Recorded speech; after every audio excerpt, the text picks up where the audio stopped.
As the Winter Olympics draw to a close this weekend, I just want to take a minute to congratulate all the athletes who competed in these games. And I especially want to say how proud I am of all that the American men and women have achieved over the last few weeks. Whether it was the men's hockey team's stunning upset of the Canadians on their way to the gold medal game, or Lindsey Vonn's heroic gold medal comeback from a shin injury, or Apolo Ohno becoming the most decorated American Winter Olympian of all time, you can't help but be inspired by the sheer grit and athletic prowess on display in Vancouver. And it's not just the medal count that's inspiring, though we've certainly done great on that score. What's truly inspiring is the character of the men and women who have won those medals, the sacrifices they've made, the integrity they've shown, the indomitable Olympic spirit that says no matter who you are or where you come from or what difficulties you may face, you can work hard and train hard and still triumph in the end. That's why we watch. That's why we cheer. That's why, in the middle of an extremely challenging time for America, we've been able to come together as one nation for a few weeks in February and swell with pride at what our citizens have achieved. Now, when it comes to meeting the larger challenges we face as a nation, I realize that finding this unity is easier said than done, especially in Washington. But if we want to compete on the world stage as well as we've competed in the world's games, we need to find common ground. We need to move past the bickering and the game playing that holds us back and blocks progress for the American people. I know it's possible to do this, and we were reminded of that last week when Democrats and Republicans in the Senate came together to pass a jobs bill that will give small businesses tax credits to hire more workers.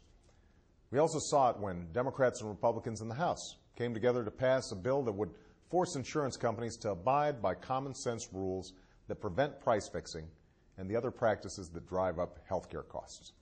We need that same spirit of cooperation and bipartisanship when it comes to finally passing reform that will bring down the cost of healthcare and give Americans more control over their insurance. On Thursday, we brought both parties together for a frank and productive discussion about this issue. In that discussion, we heard many areas of agreement.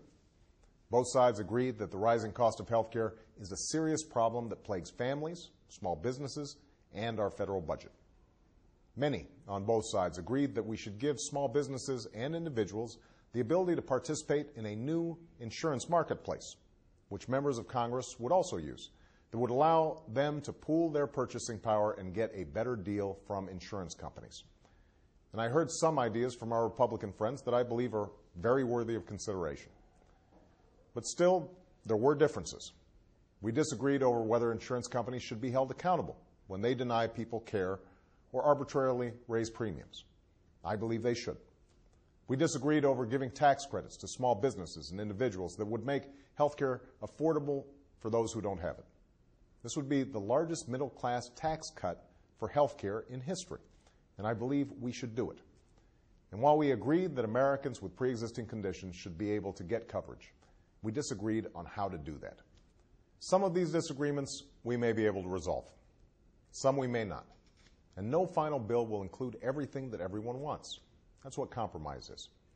I said at the end of Thursday's summit that I'm eager and willing to move forward with members of both parties on health care if the other side is serious about coming together to resolve our differences and get this done.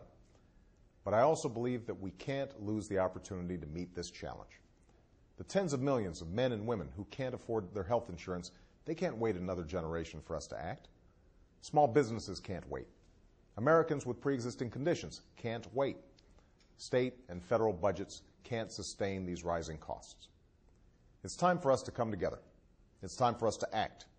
It's time for those of us in Washington to live up to our responsibilities to the American people and to future generations. So let's get this done. And thanks for listening.